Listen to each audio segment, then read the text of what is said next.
Praise the lord. దేవుడు మిమ్మల్ని మీ కుటుంబాలను దీవించును గాక. గడిచిన 7 నెలలు ప్రభు ఎంతగానో మిమ్మల్ని మీ కుటుంబాలను సంఘాలను దేవుడు కాపాడుతూ వస్తూ ఉన్నాడు. మరి ఇది ఆగస్టు నెలలో మనందరం అడుగు పెట్టినాము.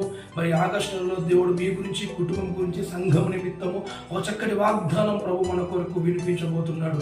లేవియ కాండము 26వ అధ్యాయము 6వ వచనంలో ఇలాగ సెలవిచ్చినది: ఆ దేశంలో నేను మీకు క్షేమం కలగజేసేదను, మీరు పండుకున్నప్పుడు ఎవడు మిమ్మల్ని భయపెట్టడు.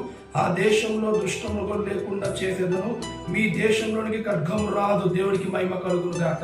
నువ్వు ఏ దేశంలో, ఏ ప్రాంతంలో, ఏ గ్రామంలో, ఏ చోట నువ్వు నివసిస్తున్నా, నువ్వు సుఖంగా పండుకోబోతున్నావు, సుఖంగా ఉండబోతున్నావు. ఇన్ని రోజులు భయపెట్టి అనేక సమస్యలు, బాధలు, నిందలు నీవు ఉన్నాయేమో, ఇక క్షేమంగా నీవు, నీ కుటుంబం, నీ పిల్లలు ఉండబోతున్నారు. సంఘానికి, సంఘ బిడ్డలకి క్షేమం నది వలె రాబోతుంది. ఈ వాగ్దానం బట్టి దేవుడు మిమ్మల్ని, మీ కుటుంబాలను దీవించును గాక.